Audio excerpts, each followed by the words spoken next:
ये पांचों पांडव ऐसे बैठे जैसे अबला नारी।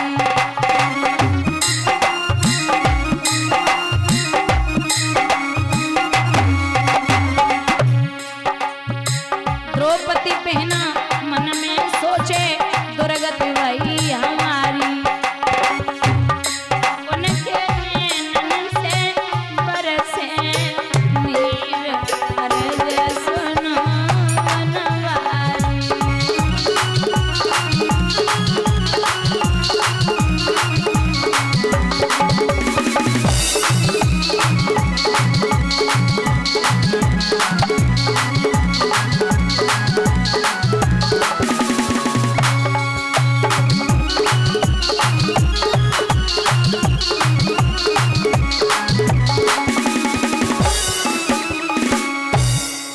रोई बहना।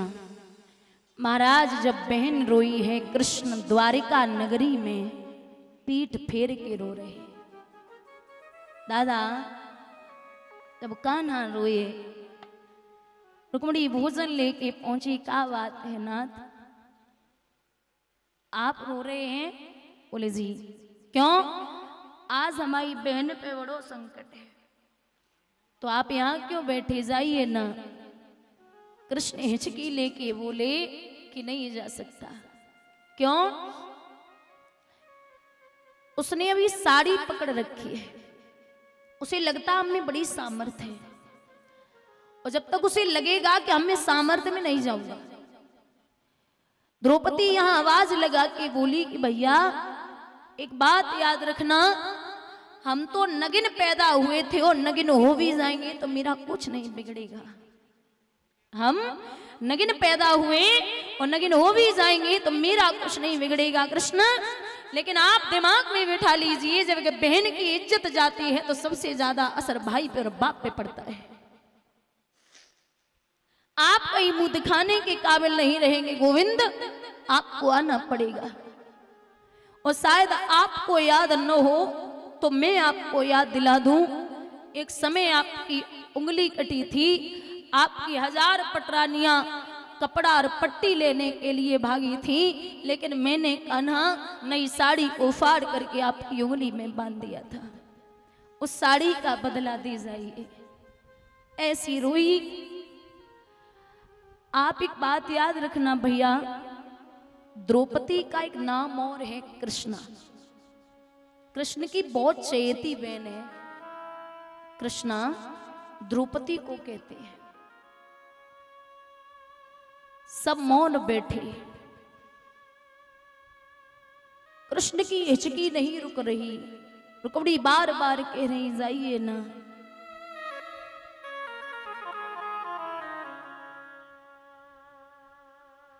अब लगा कि मैं मुझ में सामर्थ्य रही है तो दोनों हाथ ऊपर उठाए और रोए के एक बात कही, सुनिए। अब का मन मानी कर वावोगी मेरे मिरन डोरी का वाले।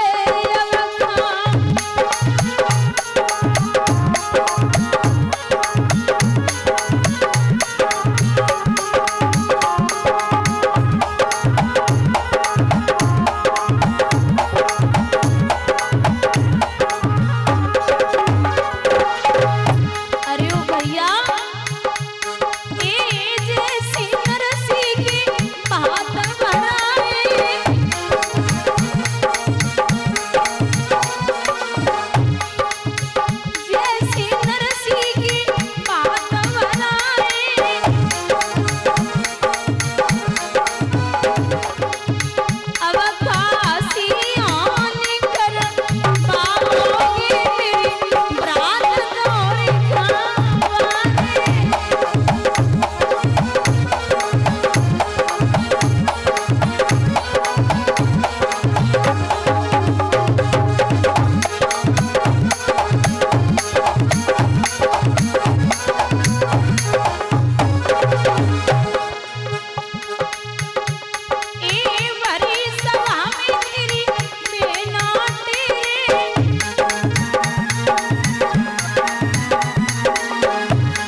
करके दुशासन बराबर खींच रहा है, कृष्ण साड़ी को बढ़ा रहे हैं। थक गया और खींच ले, द्रौपदी के अंदर हिम्मत है, समझ गई अब कृष्ण आ गए। अच्छा एक बात और बता दूं, आज के टाइम पे लोग बच्चों मतलब लड़कों के नाम कृष्णा रखते हैं, कृष्णा बच्चों के नाम रखते हैं, जबकि कृष्णा द्रौपदी का नाम था। आप पूरे जीवन भर द्रौपदी का ही नाम लेते रहोगे तो जब जाओगे ना ऊपर तो स्वागत के लिए मैया द्रौपदी खड़ी मिलेगी आपको।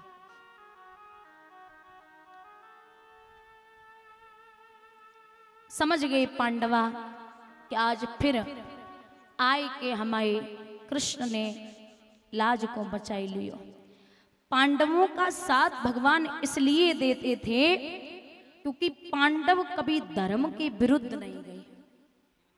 भगवान अधर्मी का साथ कभी नहीं देते। यहां ये परस्पर लड़ाई चल रही है। एक समय की बात है, दुर्योधन उदास बैठा तो कर्ण ने पूछा कि आप सुस्त हैं? जी। क्यों? बोले कौरव मरते जा रहे हैं लेकिन पांडवों का बाल विवाह का नहीं हो रहा। कर्ण बोला कि अभी तक हम तक नहीं पहुंची है ना बात, हम पे छोड़ दो। मैं ये प्रण करता हूं आपसे कि अगर हमें रथवान कृष्ण जैसा मिल जाए तो मैं कल के युद्ध में अर्जुन को मार दूंगा।